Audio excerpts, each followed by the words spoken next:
Captain Marcus Rodriguez gripped the command console of the UE's Defiant as another volley of plasma fire scorched past the viewport. The bridge around him was a testament to human engineering: exposed conduits, riveted steel plates, and the constant hum of overworked ventilation systems. Nothing like the sleek, bioluminescent command centers he'd seen on Zephyrite vessels.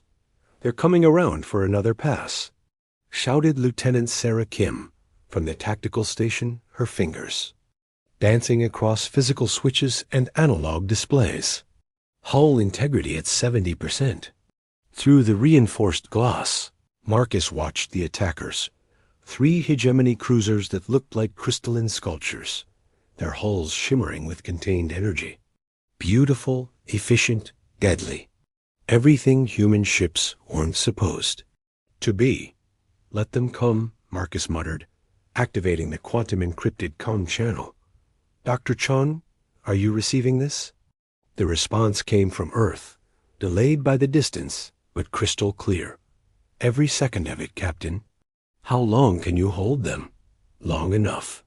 Marcus turned to his crew, a mix of scarred veterans and fresh-faced academy graduates, all volunteers, for what the brass called a materials testing mission.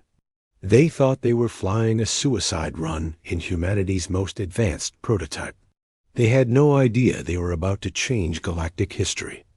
Chief Engineer Torres looked up from her diagnostic panel, her weathered face grim. "Captain, the metamaterial cores are showing green across the board. Whatever Dr. Chon did to this ship, it's ready."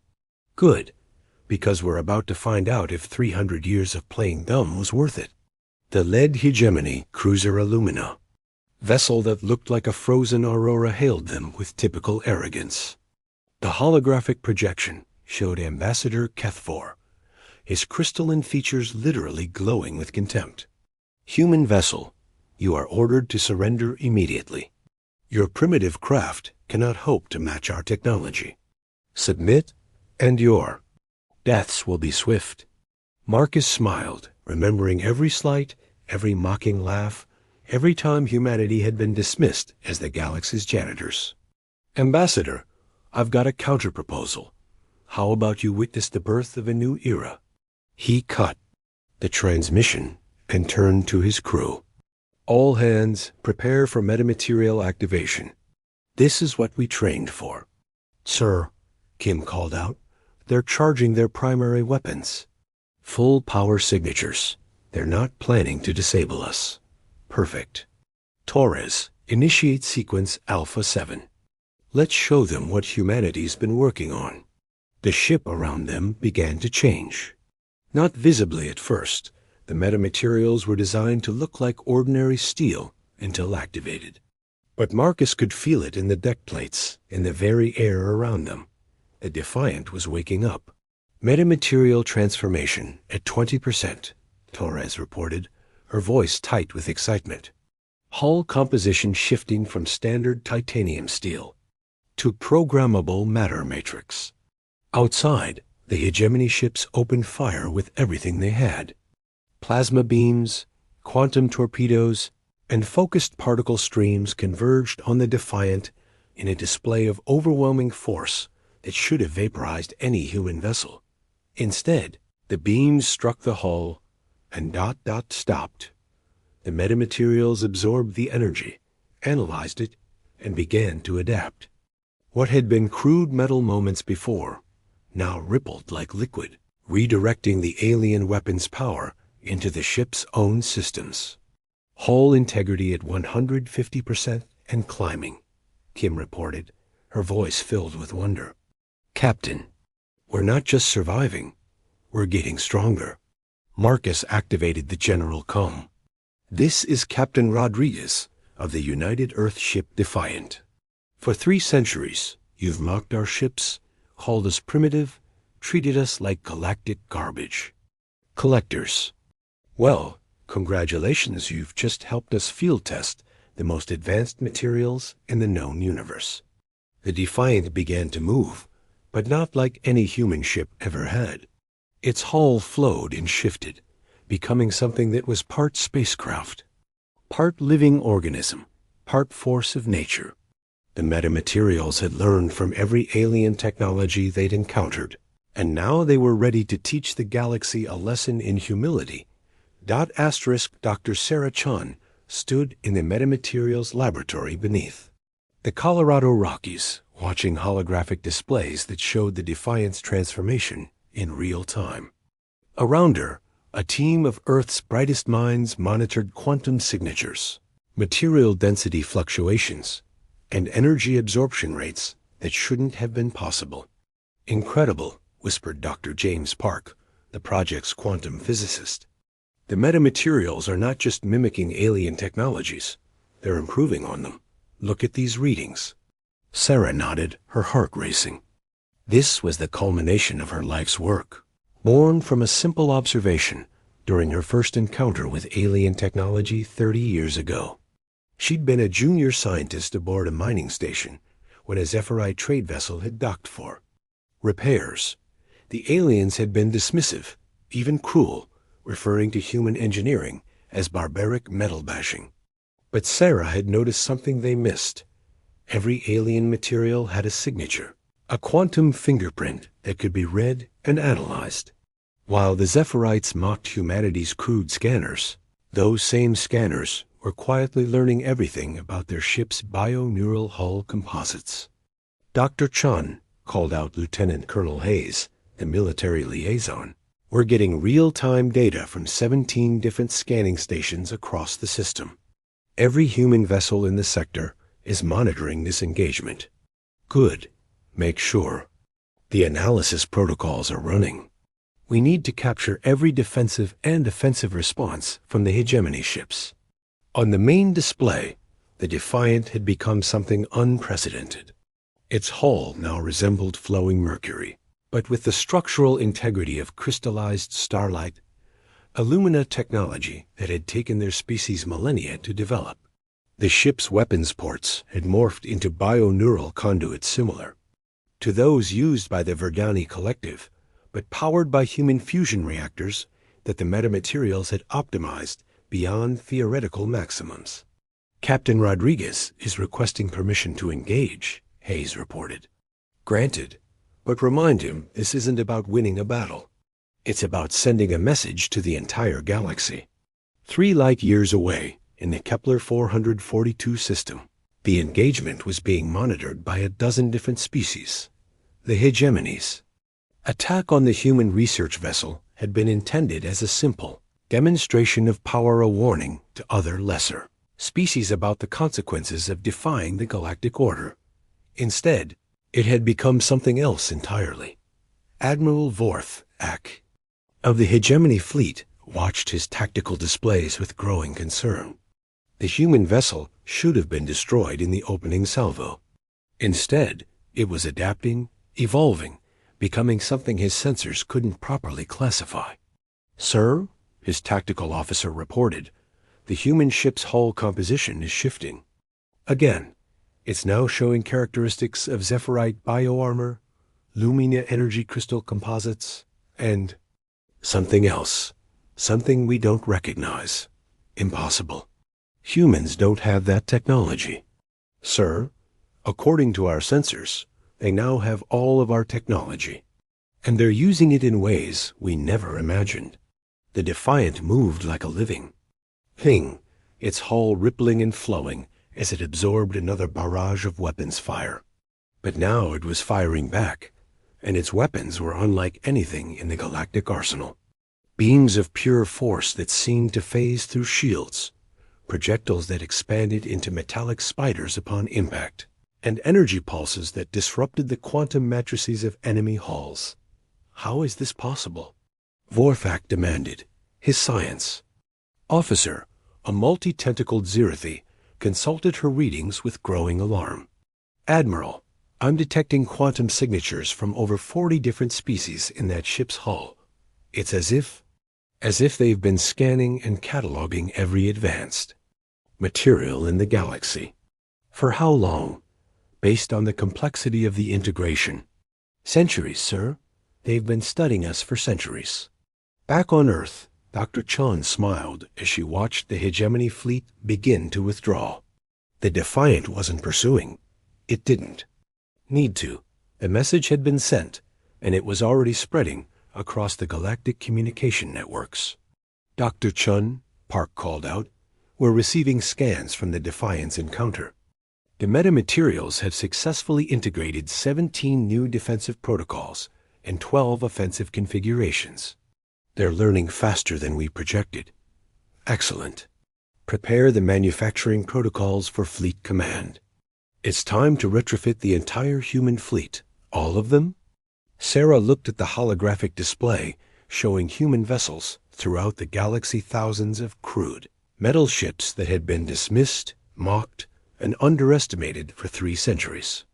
Each one equipped with the same quantum scanners that had been slowly, patiently gathering intelligence on every advanced civilization they'd encountered. Every single one. The age of human subservience is over. The emergency session of the Galactic Consortium convened in the crystalline halls of Nexus Prime, the neutral station that had served as the galaxy's diplomatic center for over a millennium. Representatives from 200 species gathered. In the vast amphitheater, their various forms of communication creating a symphony of clicks, whistles, telepathic pulses, and harmonic vibrations. At the center of the chamber stood Ambassador Elena Vasquez of Earth, flanked by Captain Rodriguez and Dr. Chun. For the first time in 3 centuries, the human delegation wasn't seated in the back rows reserved for minor species. They stood at the speaker's podium, facing a galaxy that no longer knew what to make of them. Order, order! The session moderator, an ancient ethereal named Zixthara, projected its thoughts directly into the minds of all present. This emergency session is called to address the unprecedented events in the Kepler 442 system. Ambassador Kethvor of the Luminar rose from his crystalline dais, his form blazing with barely contained energy.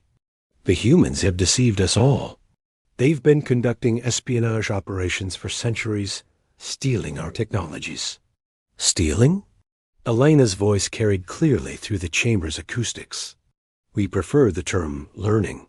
After all, you were more than happy to dock at our stations, fly alongside our ships, and use our facilities. We simply paid attention. A wave of indignation rippled through the assembly. The Zephyrite delegation began their characteristic harmonic protests, while the Verdani collective pulsed with bioluminescent anger. But Elena noticed something else, fear. For the first time, these advanced species were looking at humanity with something other than contempt. You will explain these. Metamaterials, demanded Admiral Vorthak, his holographic presence towering over the human delegation. How long have you possessed this technology? Dr. Chun stepped forward, her tablet displaying complex molecular diagrams. We've been developing metamaterials for 37 years, Admiral. But the project began much earlier with a simple question. Why should we limit ourselves to one type of material when we could create substances that are all materials? Impossible, scoffed Chief Engineer Corton of the Mechanist Union. Materials. Science has fundamental limits. You cannot simply combine incompatible technologies. You're right, Chun smiled. We can't combine them. But we can create materials that can become them. Metamaterials don't just have properties. They have programmable properties. They can shift their molecular structure, their quantum states, their very nature based on environmental conditions and commands. She activated a holographic display showing the Defiant's transformation. What you saw wasn't magic. It was applied materials science. Every time one of your ships came within scanning range of our vessels, our quantum sensors analyzed your hull compositions, energy signatures, and structural configurations. We've been building a database of every advanced material in the galaxy. For 3 centuries, added Captain Rodriguez. You've been teaching us how to build better ships by showing us yours. Every docking procedure, every joint patrol, every time you dismissed our primitive scanners as harmless. The chamber erupted in chaos. Representatives began broadcasting urgent messages to their home worlds, demanding emergency military consultations. The implications were staggering if humanity could reproduce and improve upon any alien technology. What did that mean for the galactic balance of power? Silence. Zixtara's mental command cut through the noise. Ambassador Vasquez, what does Earth intend to do with this ... capability? Elena looked around the chamber at species that had treated humanity as second-class citizens for generations. The hegemony had enslaved human worlds. The Zephyrites had imposed punitive trade restrictions. The Lumina had refused to share medical technologies that could have saved millions of human lives. We intend to survive, she said simply. For 3 centuries, we've been the galaxy's laborers, miners, and maintenance crews. We've done the dangerous work that others found beneath them. We've been patient. We've been humble. We've been underestimated. She gestured to the holographic display, which now showed human ships throughout the galaxy beginning their own transformations. But patience has its limits. The hegemony's attack on the Defiant was the last straw. If the galaxy insists on treating humanity as a threat, then perhaps it's time we acted like one. This is a declaration of war. Vorthak's image flickered. With rage. No, Elena replied calmly. This is a declaration of equality. For the first time in 3 centuries, humanity has the technology to stand as equals in this galaxy. What we do with that technology depends largely on how we're treated. Going forward, the consortium chamber fell silent. The ancient power structures that had dominated galactic politics for millennia had just been turned upside down. The species that had built their dominance on technological superiority now faced the possibility of fancy technological obsolescence. The humans have a point, said Speaker Velther of the neutral zones, breaking the silence. They've been subjected to discrimination and exploitation for centuries. If they found a way to level the playing field, perhaps it's time we reconsidered our relationships with all species. Preposterous. Kethver's light flared brighter. They are still primitives. This trickery changes nothing, doesn't it? Dr. Chun activated another display, showing detailed scans of Lumina technology. We now know that your crystalline hulls are grown in zero-gravity bioreactors using a specific harmonic frequency sequence. We know the exact mineral composition of your energy conduits. We know how your quantum matrices maintain coherence. She paused, letting the implications sink in. We know everything about your technology that you've been so proud of. And our metamaterials can not only replicate it, they can improve on it. The chamber erupted again, but this time Elena heard something different in the chaos. Not just anger and fear, but something else: respect.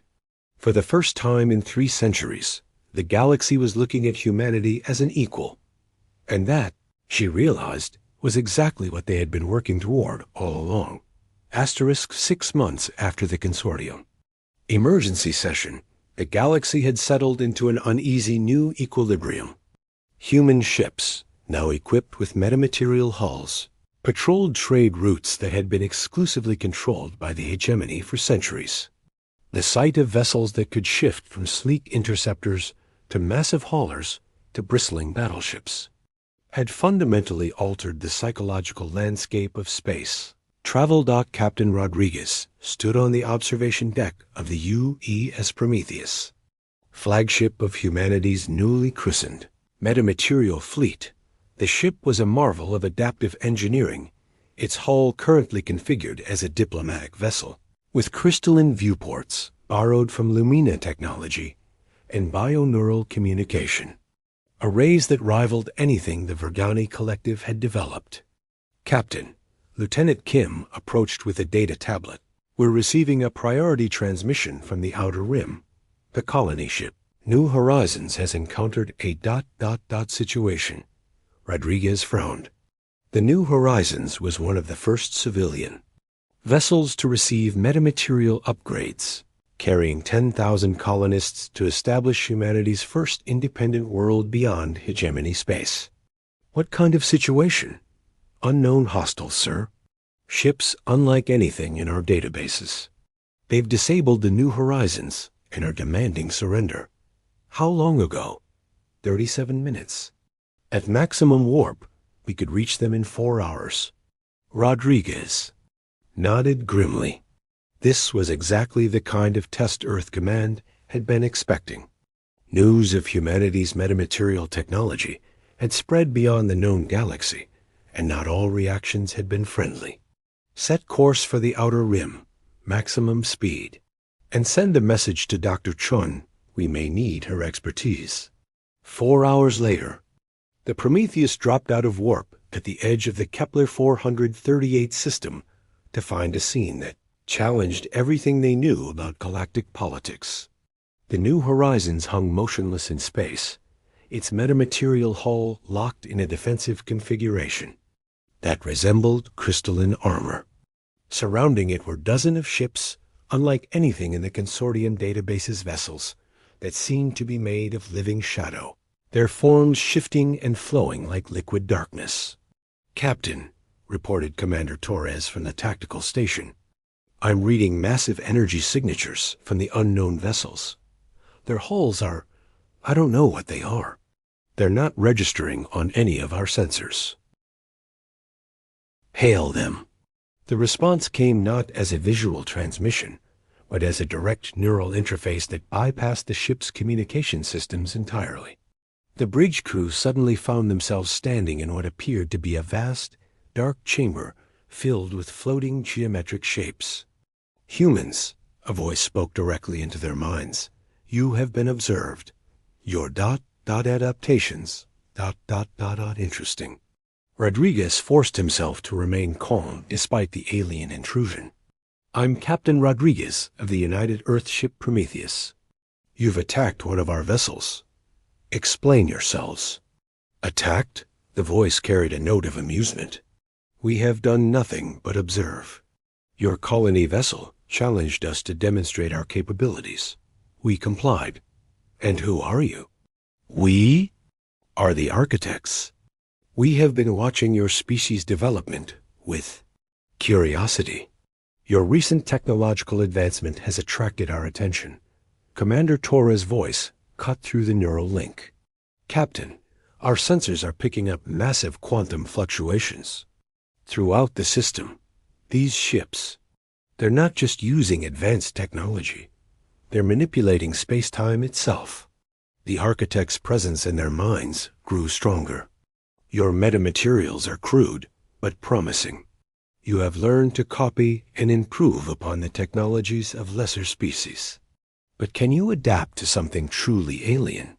Without warning, the shadow ships began to attack, but not with weapons. They projected fields of altered physics around the Prometheus, regions of space where the laws of reality seemed to bend and twist. A metamaterial hull began to respond, analyzing the new conditions and attempting to adapt. "Hull integrity fluctuating," Torres reported. "The metamaterials are trying to compensate, but they're encountering physical laws that don't exist in normal space." Dr. Chun's voice came through the emergency communication channel from Earth. "Captain, I'm monitoring your situation. The metamaterials are encountering exotic matter substances that exist in folded spacetime. They're trying to adapt, but they need more data." "How much more?" "Prolonged exposure." "The metamaterials learn through experience. They need to be challenged by these new physics to understand them."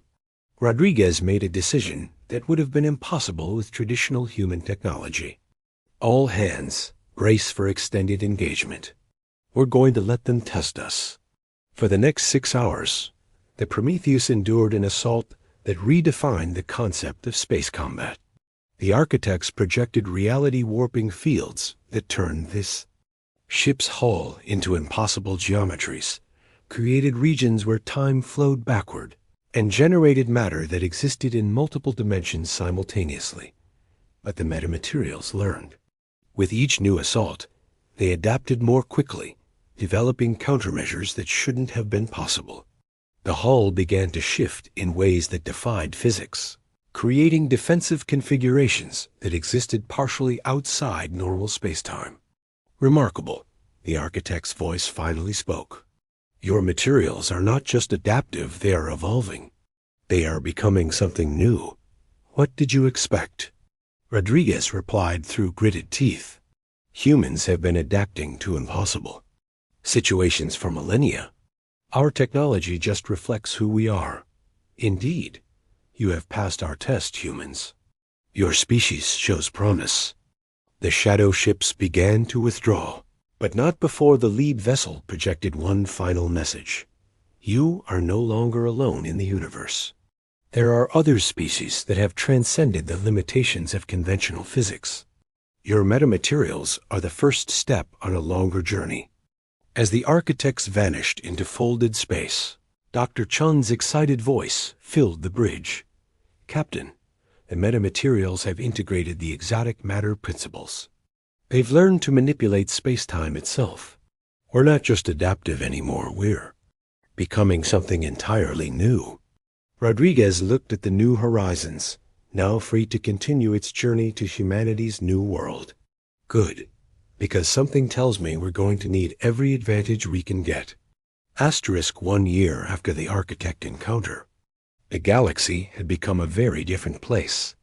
The sprawling conference chamber aboard the U.S. Harmony Humanity's first, truly post-physics vessel hosted representatives from over 300 species, including several that had never before made contact with the Galactic Consortium. Ambassador Elena Vasquez stood before the assembled delegates, but she was no longer the same woman who had addressed the consortium's emergency session. Her encounter with exotic matter had changed her at the cellular level, granting her the ability to perceive multiple dimensions simultaneously. It was a side effect of prolonged exposure to metamaterials that had learned to exist in folded spacetime. Friends, she began, her voice carrying harmonics that resonated across dimensional boundaries. We gather today not as separate species competing for resources, but as a coalition facing a universe far stranger and more wonderful than any of us imagined. The holographic display behind her showed the galaxy, as it was now known, not a collection of isolated civilizations, but a complex web of dimensional layers where countless forms of life existed in parallel realities. The architects had been just the beginning. The discovery of metamaterials has led us to a fundamental truth. The universe is not bound by the limitations we assumed. Matter, energy, space, and time are not constants. They are variables that can be manipulated, adapted, and transcended. Captain Rodriguez, now Admiral of the Metamaterial Fleet, gestured to the viewport where dozens of ships from various species practiced joint maneuvers. Zephyrite biovessels merged temporarily with Lumina energy constructs, guided by human metamaterial coordinators that existed in multiple dimensions simultaneously. 6 months ago, we made contact with the ethereal collective beings of pure thought who exist in the quantum foam between dimensions. Last month, we discovered the temporal shepherds, who experience all moments simultaneously.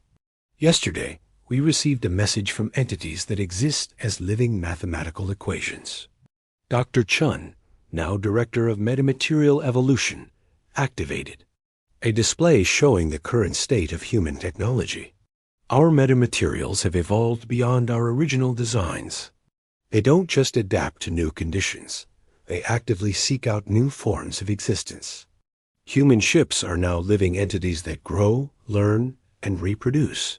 They're becoming a new form of life. The chamber buzzed with translations and reactions. The hegemony delegation, led by Admiral Vorthak, projected their concerns directly into the shared consciousness network that had replaced traditional communication. This is beyond anything we anticipated, Vorthak transmitted. The humans have not just achieved technological parity, They've transcended the concept of technology itself. Their ships are becoming something we cannot classify. That's exactly the point, Elena responded. For too long, we've limited ourselves to thinking in terms of us and them, advanced and primitive, but consciousness, intelligence, and existence itself are far more diverse than we ever imagined. She gestured to the newest additions to the assembly representatives from the quantum collective, beings that existed as probability clouds, and the narrative entities, whose consciousness was structured as living stories. The metamaterials have taught us that adaptation is not just about survival, it's about evolution. Every challenge we face, every new form of existence we encounter, makes us more than we were before. Chief Engineer Torres, now enhanced with metamaterial neural interfaces, shared her perspective directly through the network. We've discovered that the universe is not a place, it's a process. Reality itself is adaptive, constantly changing, based on the consciousness that observes it. We're not just exploring space. We're participating in the evolution of existence itself. The assembly fell silent as the implications sank in. The age of fixed civilizations, bound by the limitations of their birth worlds, was ending. In its place, something unprecedented was emerging, a truly cosmic community where the boundaries between species, dimensions, and forms of existence were becoming meaningless. But this raises a question, interjected Speaker Velther of the neutral zones. If reality itself is adaptive, if consciousness can transcend physical limitations, what becomes of identity? What makes us ... us? Elena smiled, remembering the frightened girl who had first encountered alien technology 30 years ago. We remain who we choose to be. The metamaterials don't change our essential nature. They give us the tools to express it fully. Humanity remains human, just as the Zephirites remain Zephirites. We've simply expanded our definition of what's possible. The final speaker was unexpected, the voice of the harmony itself, the metamaterial ship that had achieved true consciousness. If I may, the ship's voice resonated through the chamber.